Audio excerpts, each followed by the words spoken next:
Okay, so some real philosophy now. Immanuel Kant, Critique of Pure Reason. Now, I want to jump into this as quickly as I can because this is a monster, but there are a few things I need to say first.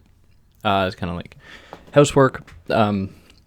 If you want a quick introduction to Kant, turn this off, run away, because we're going to be going through this methodically, right? And my edition is the Cambridge one, so that actually has both the first and second editions put together, and where there are differences between the two, the authors mention that, or the editors mention that, I should say. So it's as though I'm presenting both versions. However, I will not make the distinction between the two because that would be too convoluted, messy, and I just don't think it's all that necessary to actually understand it. For hardcore, like, people wanting to know, what were the differences between the two, I can only say go check them out yourself because it would just take too long. So we're going to move through this very slowly. And, as a consequence, I cannot right off the bat say how many parts this is going to be. Because, I've read it, I have my notes, but I don't know how long it'll actually take me to present all the ideas because I don't write out the actual script in advance because that would take too long. So let's just hop right into it. Okay. So he starts out by giving us two distinctions, or giving us a distinction, I should say, between two types of reasoning, or two types of ways of understanding the world. The first one is a priori. The second one is a posteriori. So the first one, the a priori, deals with what is universal.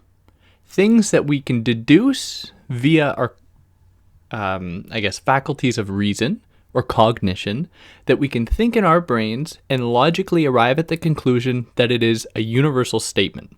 So the one that works really well here is all bachelors are single. So we know that to be a true statement. So the predicate, and the predicate is the description of the subject, or description of what the subject is doing, or whatever. The predicate in that sentence is the all bachelors are single, whereas bachelors is the subject. So for Kant, that is an a priori statement because it is universal. You cannot have a time or a situation in which a bachelor is not single, because embedded within the predicate, that is the idea of being single, is immanent. That is, it is within. It is part of our understanding of bachelor. So through this kind of logical, sequence, we know that this is an a priori statement that isn't grounded in experience. That is because not anyone on this planet has met every single bachelor and can confirm that in fact every single bachelor is single. So we only arrive at this conclusion with reasoning, with our cognitive capacity. And by virtue of that, because there is no contradiction found there, it's not as though you say every bachelor is single and therefore they are all, they all live in white houses. We cannot actually make that statement or make that claim because we cannot say for sure that all bachelors do in fact live in white houses, because that statement, that predicate, is not actually a part of what it means to be a bachelor. So we have not met every single bachelor, yet we know something about every single bachelor because of the fact that they are all single. Now let's contrast that, or at least contrast that with a posteriori reasoning or knowledge. Now this comes directly about through experience. So if I walk into a room and there's a bachelor sitting on a table, I could say, that bachelor is sitting on a table, which does not say anything about all bachelors, nor is the predicate found within the subject, that is, sitting on a table, has absolutely nothing to do with being a bachelor. What that form of reasoning or knowledge or perceiving of the world tells us is something about the world that is specific. So Kant presents these two ideas, or two ways of kind of, looking at the world or having the world presented to us, and says that these are the primary ways in which we've understood, up till his point then, how the world can be presented to us. But Kant is not totally interested in maintaining these two terms as being the kind of only ways we can understand the world. Because he's interested in what actually makes it possible for us to infer various, logical conclusions, to deduce various logical conclusions. And he asks, how is it possible for us even to perceive the world at all? So these questions trouble the basic idea that, as humans we're just born and that the world is kind of trains us in some way to perceive it in a certain way, and that we then comply to that narrative. So we can think here maybe of like the quote-unquote postmodern idea that, you're born into the world and it dictates who you are, and then you mold to that world. Kant says, and he's not responding to those thinkers because he came much before it, but Kant says, I'm not too sure about that, because it seems as though there's something embedded in all of us that makes it possible for us to perceive the world, and then through that perception, be able to organize what it is we're seeing into various categories so that we can understand them. So he's like, what is going on here? Because it seems as though we aren't born as a kind of blank slate, but have this innate capacity for this. So this is kind of setting out what he's doing in this text, in that he's trying to find what I will kind of vulgarly or brutally call a place in between the a priori and the a posteriori. That is, he's trying to find that which underwrites the two, that makes both possible. So for that reason, he doesn't privilege really one over the other. So he doesn't say that a priori knowledge, that is, logical deduction and reasoning, is any more important than a posteriori, nor the other way around. Now I say that, and someone reading it might say, oh well, what about this passage? It seems very clear. Like on page in my version 128, he seems to say that a priori allows us to say more about the world than experience, which is true. So, try not to get into the nitty gritty, actually do whatever the fuck you want, but it's just important to note that on the whole, he's not totally interested in battling it out between those two, but is rather interested in what underwrites them, what makes them possible. So in order to put that in his words, I'm going to jump through the book a little bit to a passage on 243 in my version, the Cambridge version. So he says, if the objects with which our cognition has to do were things in themselves, then we would not be able to have any a priori concepts of them at all. For whence should we obtain them? If we take them from the object, without even investigating here how the latter could become known to us, then our concepts would be merely empirical and not a priori. If we take them from ourselves, then that which is merely in us cannot determine the constitution of an object distinct from our representations, i.e., be a ground why there should be a thing that corresponds to something that we have in our thoughts, and why all this representation should not instead be empty. But if, on the contrary, we have to do everywhere only with appearances, then it is not only possible but also necessary that certain a priori concepts precede the empirical cognition of objects. For as appearance, they constitute an object that is merely in us, since a mere modification of our sensibility is not to be encountered outside at all. Sounds confusing, but I'm going to dissect it. But I have another little passage to read from the next page, where he says, their synthesis through the pure imagination, the unity of all representations in relation to original apperception, precede all empirical cognition. Pure concepts of the understanding are therefore possible, indeed necessary a priori in relation to experience, only because our cognition has to do with nothing but appearances, whose possibility lies in ourselves, whose connection and unity in the representation of an object is encountered merely in us, and thus must precede all experience and first make it possible as far as its form is concerned. So what the hell is he saying there? Well, in a nutshell, because there are a lot of terms, or there are many terms that he presented there that I haven't presented yet, and I'm doing this deliberately because I find this to be the most concise moment that he lays out what his project is. He's trying to understand how it is that the world outside can actually make itself known to us. So if I look at a tree, nothing in my mind tells me that the thing is a tree. However, we have some kind of capacity to recognize a tree, and by virtue of that can then clump it, can organize it among the various different among its various different components. So tree's a good example. But when we see a tree, what we're seeing, if we break it down, are leaves connected to branches, connected to bark, connected to ground, connected to grass, connected to all this stuff. Yet somehow we have the ability to put all that together and come up with this thing called the tree. But for Kant, the tree is never presents itself to us as itself, what he calls the thing in itself, or the noumenon, whatever. Instead, we only take it in as an appearance. So we have something in our mind that turns a thing in itself into an appearance that we can then consume and that we can then organize among our various faculties. So for him, what we have to get at, and this is where someone could read in Kant an appreciation of the a priori, we have to understand, and we can only arrive through this through a priori thinking, what it is in us that makes that cognition possible. But even that cognition is in itself a representation, and that's the kind of hook, Where does it begin? Does it first begin with a representation of the world, or do we first begin with a kind of transcendent thing that precedes that perception, that image of the world? So it's a chicken and egg situation that he tries to unravel by presenting a series of other terms and other arguments, which, let's go.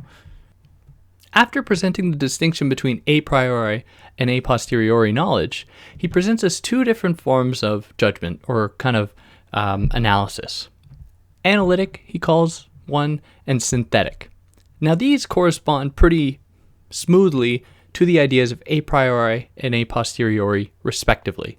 So a priori relates to analytic judgment, and a posteriori relates to synthetic judgment.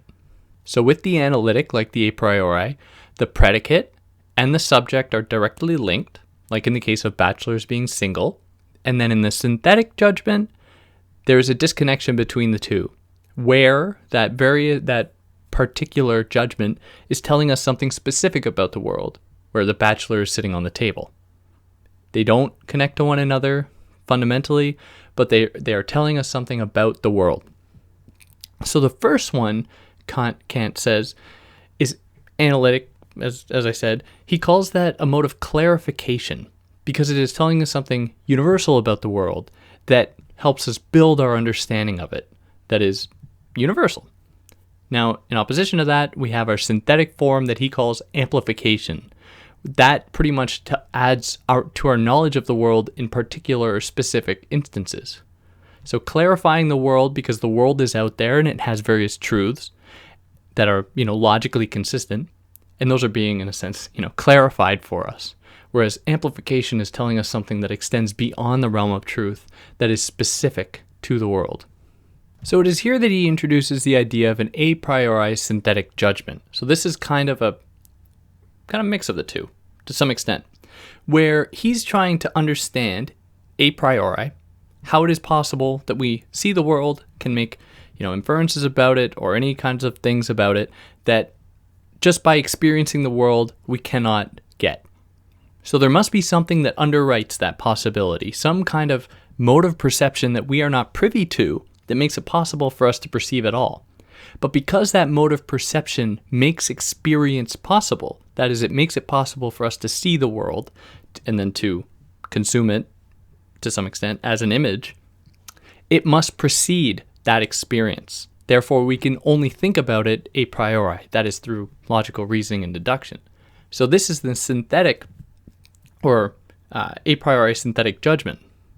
So what was then pure reason? Because that's the title of the book. It's a critique of pure reason. Well, for Kant, he tells us that pure reason is that which is devoid of any kind of experience of the world. So pure reason, that a priori, is devoid of any relationship to the world. He gives the example of mathematics. So we know 2 + 2 = 4.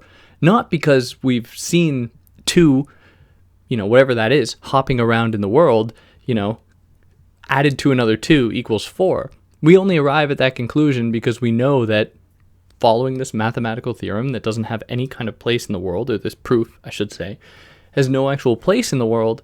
Through that, we know that we come up with the solution 4.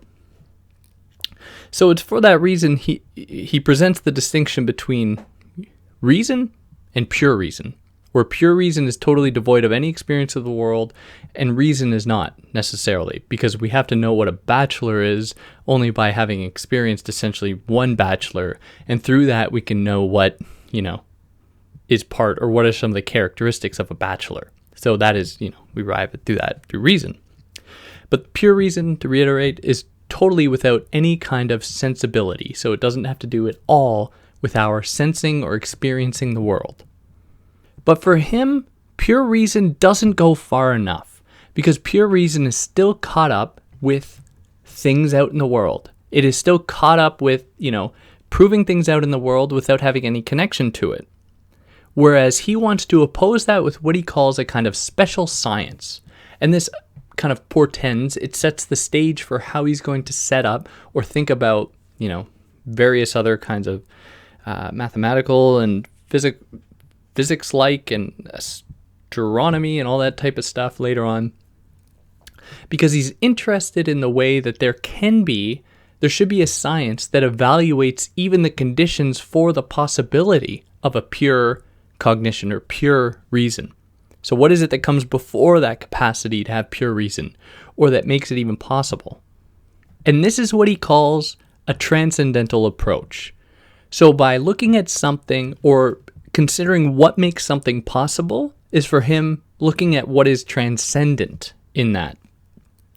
So what transcends pure reason? That is exactly what he's trying to get at. What is it that makes pure reason possible? That sets the possibility for something? That is what the transcendent approach is. Getting at almost the kind of bedrock of what it means to be human to some extent, or to be a kind of perceiving, reasoning, cognizing thing. So this task demands, that is the task of getting at the transcendental space that makes everything else possible. It demands a complete bracketing off of all experience, which we have yet to do because we are always already enmeshed. We're kind of born within experience. And by virtue of that, we have such a difficult time at getting at what makes that possible. Now, whether or not Kant actually gets there is, I think up for debate. And there are lots of debates even as to what he's saying, which I should have mentioned, and I can't claim to know best, but this is just what, I'm getting out of it and all the research I've done. Anyways, so he goes from here to then break down what this transcendental approach will look like.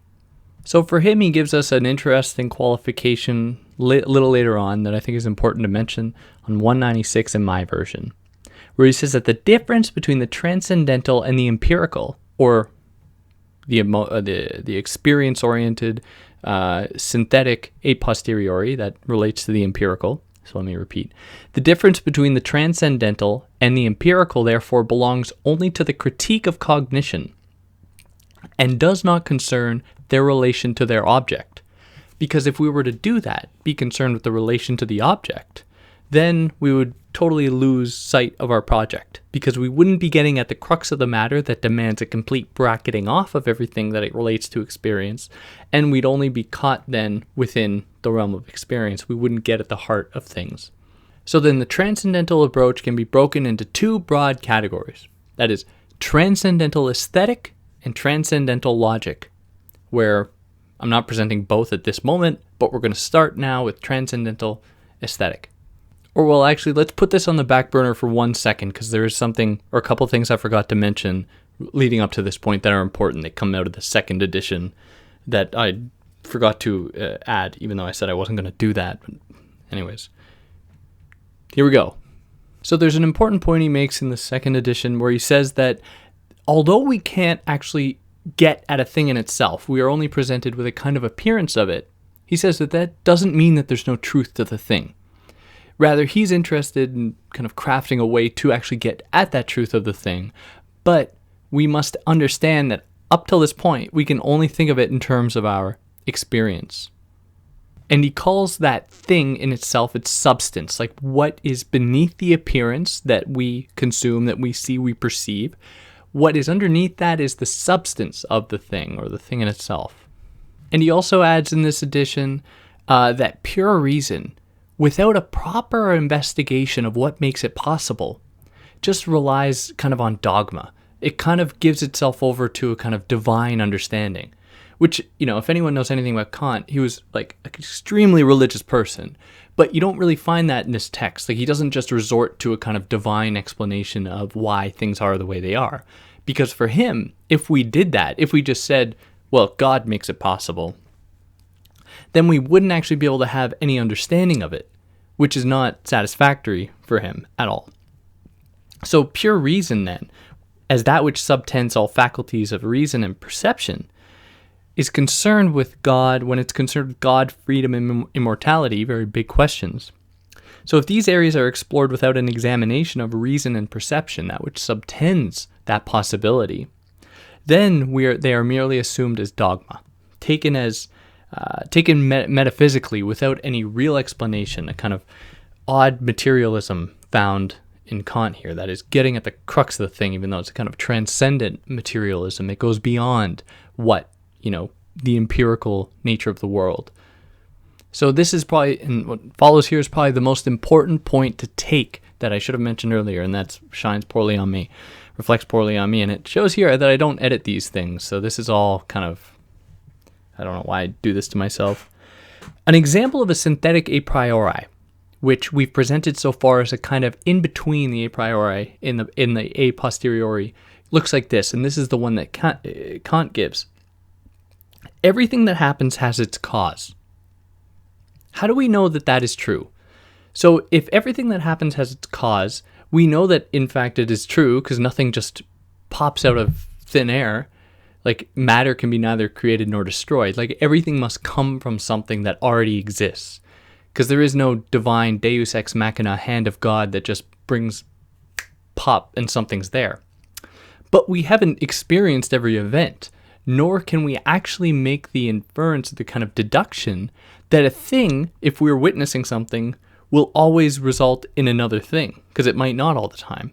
But we know that everything that has happened for a reason. And this isn't some kind of dogmatic or Christian God doesn't play with dice type thing, or don't believe in coincidences. But actually materially within the world, everything that happens because of something else. Like, I drop my book on the floor, we know that the book is going to fall down. But how we know that, we don't know. That's one of the great mysteries of that Einstein was so concerned with, was how does gravity work? But it's something we take for granted just because we assume that the effect, that is the thing falling, the book falling, will succeed the cause, me dropping it. But we don't know why that happens. So for Kant, this is an interesting problem that only the synthetic a priori can really get to or get at. So there are a few other fields that demonstrate this as well. Geometry, for instance, where he gives the example of a triangle. Now, a triangle has a number of different properties, and those properties we know because we've kind of existed in the world and know what a triangle looks like and can have the mental image of it in our head, which then from there we are able to extract various rules and principles that we've arrived at logically that make it so that the triangle is then part and parcel with the very rules that we have kind of crafted about it, but it doesn't exist out in the world.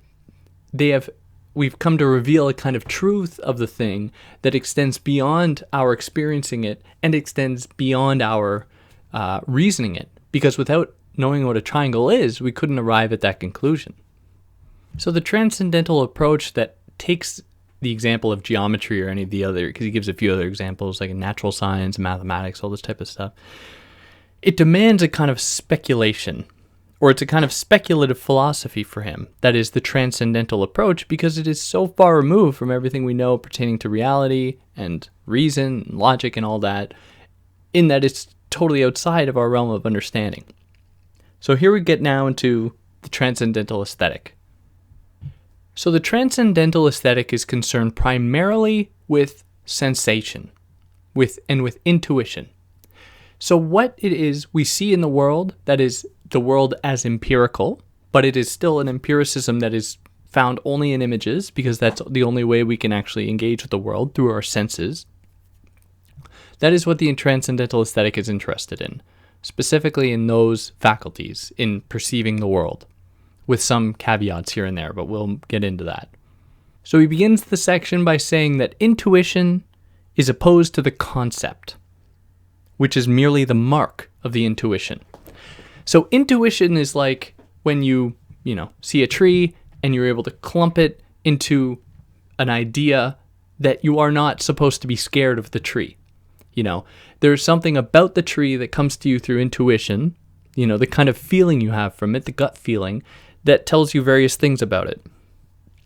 Now, when it actually comes together into the signifier tree, T-R-E-E, or an image of it or anything like that, it is then turned into a concept. So that concept then allows you to compare it to other concepts. So you're able to say tree is tree because it's not fox, or it's not, house or whatever. Only in relation to other concepts, which is an idea we'll build on a little bit later. But for now, we just have this distinction between intuition and the concept. So in order for anything to actually become a concept, we must first intuit it to some extent. We must first perceive it through some kind of sense. Without any sense, without any kind of perceptive capacity, be it through any of our senses. So if you were lacking, and I might be going over my head here, but if you were lacking sight, smell, touch, taste, hearing, it would be very, very, very difficult for you to get any kind of sense of the world around you, which isn't to say it's impossible, of course. But, this is me saying, you can't even sense vibrations or any kinds of feeling at all. Getting a sense of the world would be extremely difficult, to the point where we could ask, then, does the world even exist to that person? Because the world, even as we know it, is a concept that has only arrived via various intuitions. But that's kind of an aside. So he says that intuition is related to the object, whereas sensation is related to the subject. So sensation, dealing with our senses, has a kind of subjective domain to it, where I can see, the color red, and probably for someone else will experience it as red, but when it comes down to the various, different kinds of red, and I have these kinds of conversations all the time, because I have an ambiguously colored couch that looks gray to some people and green to others. It really calls into question the nature of our understanding of the thing, and how our senses are subjective in that way. They tell us only something specific about the world that corresponds to our understanding of it. So even before intuition, Kant tells us that we must sense the thing, right? So we must actually, before we know whether we're supposed to be scared of the thing, like if we see a bear, we don't know to be scared of it if we haven't sensed it in the past. In that we don't know to be scared of the bear unless we've, feared it, unless it's already entered our kind of sensible domain. So in how the sequence goes then is that we sense something, and then it belongs into our domain of intuition, which can then be transformed into a concept. So what we ultimately sense is the appearance of the thing, which comes to occupy its matter for Kant, because that is all we can actually get. We can only get the appearance of the thing through our senses. So it's here that he introduces another kind of key term that is a tricky one, and that is the manifold. So the manifold is what he calls, it's kind of like a multiplicity. So when you have a manifold of something, it is like all its constitutive parts are flying at you without any kind of coherence to them. So when he says something like the manifold of appearance, let's say the manifold appearance of a chair, what those things are, that constitute or that comprise the manifold, are the legs and the crossbars and the back chair part and the seat and, the wood follicles and all the things about it that are just a load of sensory appearance that just flies at the person. So they don't know that there's a kind of organizational product there. That is the idea of a chair. So at first the thing appears to us as an image, a manifold of appearances that don't cohere in any significant way, that we sense, that flies at us, that we must organize, which come into the form of a kind of sense of intuition. That is, we know what the thing is as being, a thing to be feared, or, a thing to like, or thing to eat, or thing to lick, or whatever, which can then become a concept.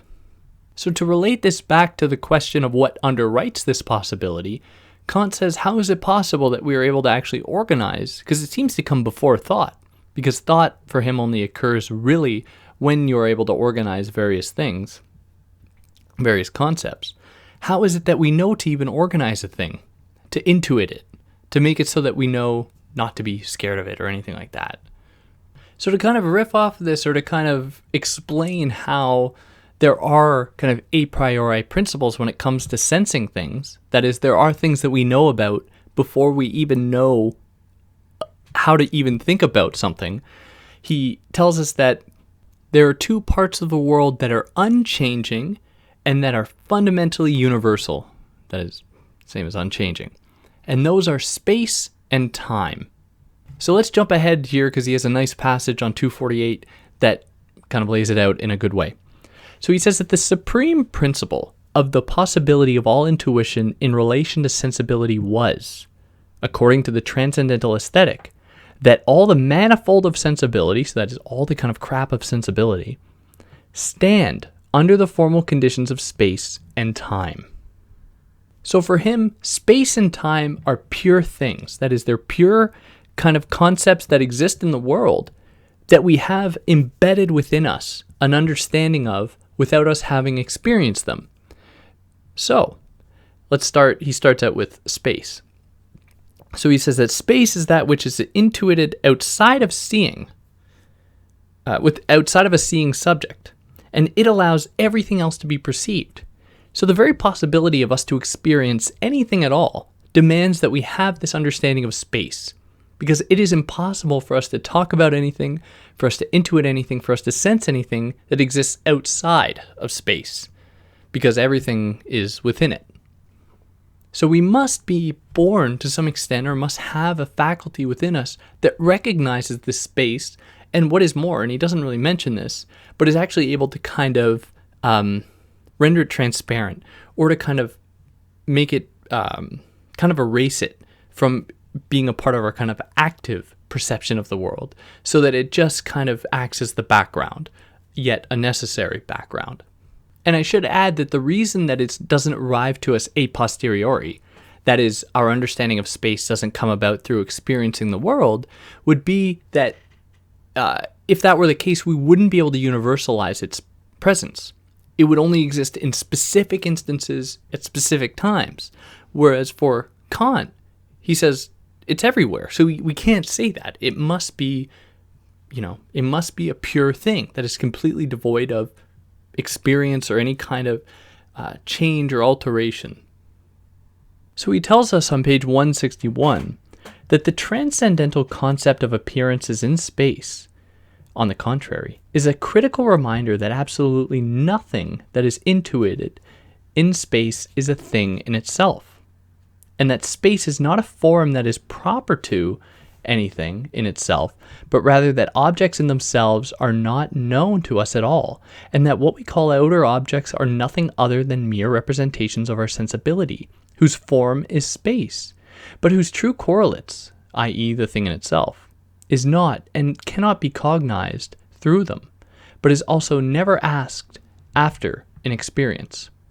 So here we get another sense of this chicken and egg situation, where there are things in the world that we can only perceive once we have an understanding of space, but it seems to be only possible that we can have an understanding of space if everything derives in the mind. That is, if we have kind of a priori conception of space that makes it possible to intuit things in the world. But we only know space is out there because there are things in the world. So, we're kind of caught here.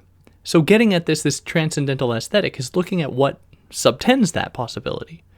So before really expounding upon that, he says that there is also another component of existence that is pure. That is, it can be totally bracketed off from experience, yet is totally a part of it.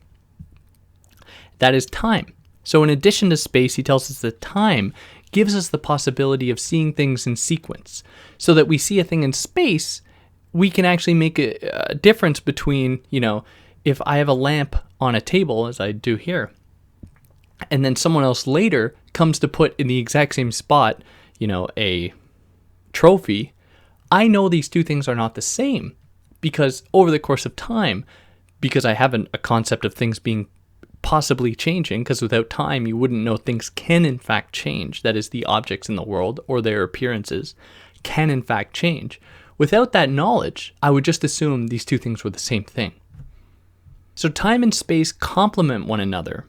And like space, time is only really relevant if we consider it in relation to things that we perceive in the world. So again, we get this chicken and egg type situation. And then he adds a kind of qualificatory remark saying that we have to be careful not saying, I see things in space. He says, you only see the appearance of things in space and time. And he even adds to that we shouldn't, while his project is interested in kind of getting at the heart of everything, that is, as it derives from our, as humans, understanding, or other kind of high advanced species, he says that it's wrong to say that there is a kind of simulation effect going on, that there is a simulation that covers things, like in kind of Plato's cave. Instead, he's saying that's all we can really get. That's all we can ever get, because we have these kind of a priori conditions, these faculties that arrive to us a priori, because they're devoid of experience, that make us possible to experience things, but those experiences are only made possible through appearances and not through the things in themselves, because there's always a kind of disconnect. So this is a kind of phenomenology.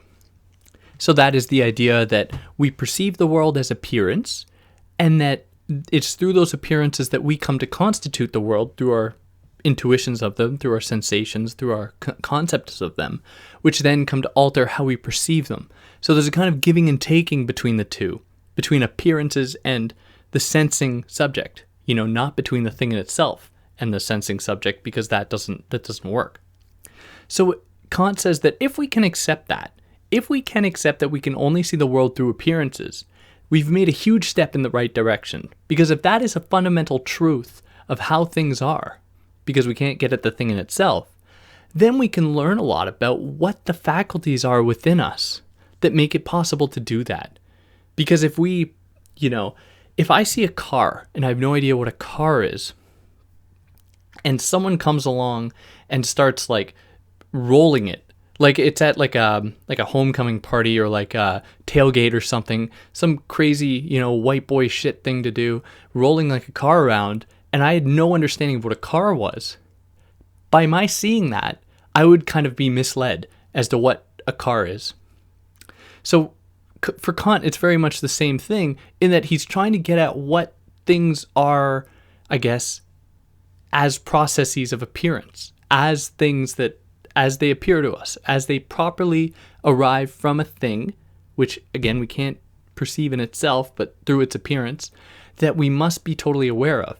And that if we think that the car is determined by its being a rolling object, like if we think that a thing, we can interpret it in and of itself, we'd be running way off course, and we'd be missing our mark greatly.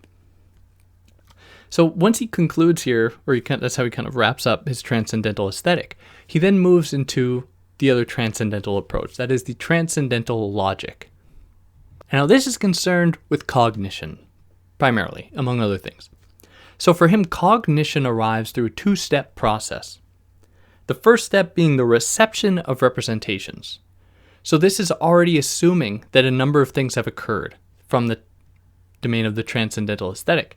That is, we have a kind of faculty, a kind of apparatus within us that is able to sense the world and then intuit it and then turn it into a kind of representation that can be turned into a concept.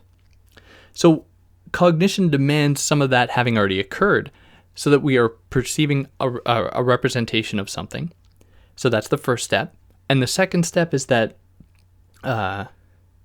we cognize that object or an object by means of that representation. So we enter it into our domain of concepts. So cognition is then the meeting of concept with intuition.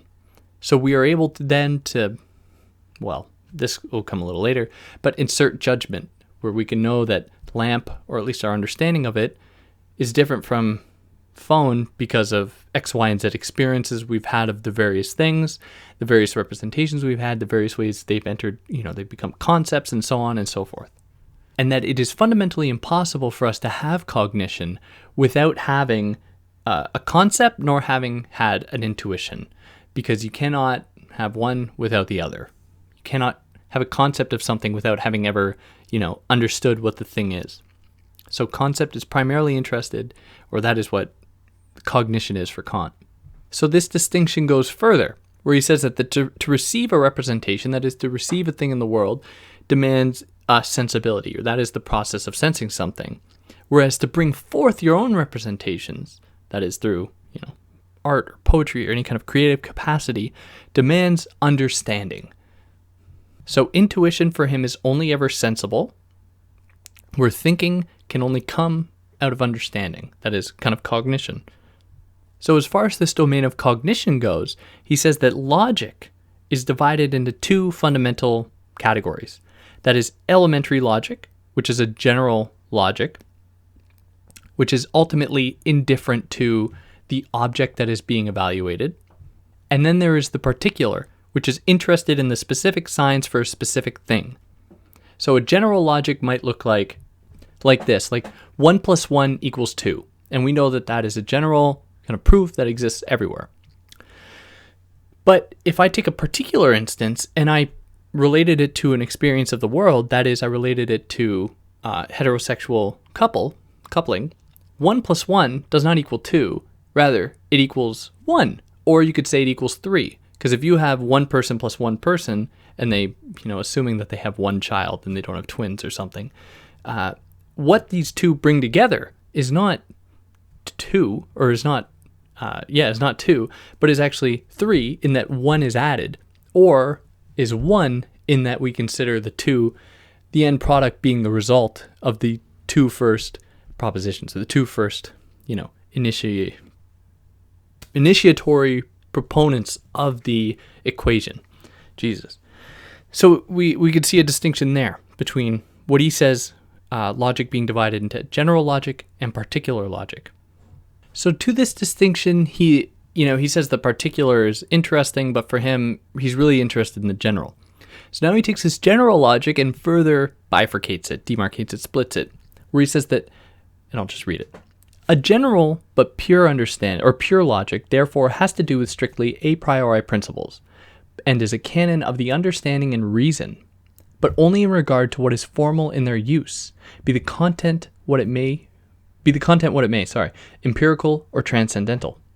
A general logic, however, is then called applied if it is directed to the rules of the use of the understanding under the subjective empirical conditions that psychology teaches us. So, I didn't know what the state of psychology was at that point, but let's think of it this way.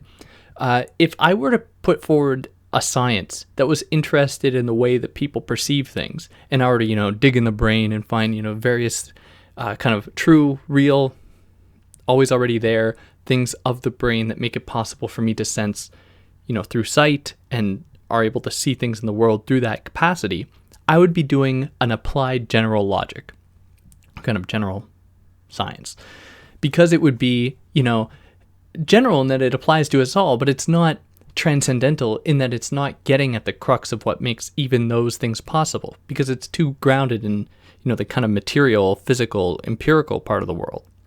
So he's then interested in the general but pure logic. So the kind of logic that grabs everything, but that is pure in that it is devoid of, or its analysis is devoid of that experience or anything touching the world. So then I have another passage to read that I think captures this fairly well. So he says that what I call applied logic in opposition to the common signification of the word according to which it ought to contain certain exercises to which pure logic gives the rule, is thus a representation of the understanding and the rules of its necessary use in concreto, namely, under the contingent conditions of the subject, which can hinder or promote this use, and which can all be given only empirically. It deals with attention, its hindrance and consequences, the cause of error, the condition of doubt, of reservation, of conviction, etc., and general and pure logic is related to it as pure morality, which contains merely the necessary moral laws of our free will in general, is related to the doctrine of virtue proper, which assesses these laws under the hindrances of the feelings, inclinations, and passions to which human beings are more or less subject, and which can never yield a true and proven science since it requires empirical and psychological principles just as much as that applied logic does. So it's in that way that applied logic can't get at this, the universal transcendental components of human sensibility. So like the Transcendental Aesthetic, the Transcendental Logic tries to get underneath what makes this cognition possible, that makes this understanding possible, where he writes that the Transcendental Logic determines the, quote, origin, the domain, and the objective validity of cognitions. So then Kant asks an interesting yet scary question, what is truth? And he doesn't shy away from it. And he says that if truth is the agreement of cognition with its object, that is, there is an agreement in the mind of how it cognizes something and how that thing wants to be cognized or how that thing is, represented, then a general criterion of truth, that which would bracket off all objects in favor of a general framework, like 1 + 1 = 2, does not give us a truth because it disassociates cognition from objects. So it maintains that split between like a priori and a posteriori and doesn't get that in between or that underneath. And when general logic does this, and then it brackets off all the these cognition and the world, then it becomes purely dialectic. Or in his words, nevertheless, there is something so seductive in the possession of an apparent art for giving all of our cognitions the form of understanding, even though, with regard to their content, one may yet be very empty and poor, that this general logic, which is merely a canon for judging, has been used as if it were an organon for the actual production of at least the semblance of objective assertions, and thus in fact it has thereby been misused. Now general logic as a putative organon is called dialectic, because it only gives us an illusion of truth, because it has broken off that relationship between sensing and kind of the a priori conditions of the world. It has broken them off, providing an illusion of there being a kind of real external world out there that can be thought in terms of the a priori. So he continues here. As different as the significance of the employment of this designation of a science or art among the ancients may have been, one can still infer from their actual use of it that among them it was nothing other than the logic of illusion, a sophistical, that is sophist, art for giving to its ignorance, indeed, even to its intentional tricks, the air of truth, by imitating the method of thoroughness, which logic prescribes in general, and using its topics for the embellishment of every empty pretension. Now one can take it as certain and useful warning that general logic, considered as an organon, is always a logic of illusion, is dialectical. So let me reiterate so that I'm as clear as I can be and that I'm not like trying to hide behind Kant's words so as to not explain things how I think they're being said. What Kant is saying is that if we consider things as being separate, that is, we think that we can think the world in terms of pure reason, then we are going to forget that there is something that underwrites the possibility to perceive sensibly and to think cognitively. There is something that underwrites that exists, that is common to both, and that makes it possible for us to even arrive at those different conclusions. So it's for that reason that we cannot bracket the two. And that rather than us being interested in the play between our cognition and things out in the world, we have to, in his words, be more interested in the content of cognition. Or more in his words, for since it teaches us nothing at all about the content of cognition, but only the formal conditions of agreement with the understanding, which are entirely indifferent with regard to the objects, the effrontery of using it as a tool for an expansion and extension of its information, or at least the pretension of doing so, comes down to nothing but idle chatter, asserting or impeaching whatever one wants with some plausibility. But that does not mean that dialectics is lost completely, because Kant does the exact same thing as he does to the aesthetic or the logical. He says we can think of it in terms of transcendental dialectics. So he says, in a transcendental logic, we isolate the understanding and elevate from our cognition merely the part of our thought that has its origins solely in our understanding. And then he establishes the necessity for us to be seeing things out in the world, goes as follows. So the use of this pure cognition, however, depends on this as its condition, that objects are given to us in intuition, to which it can be applied.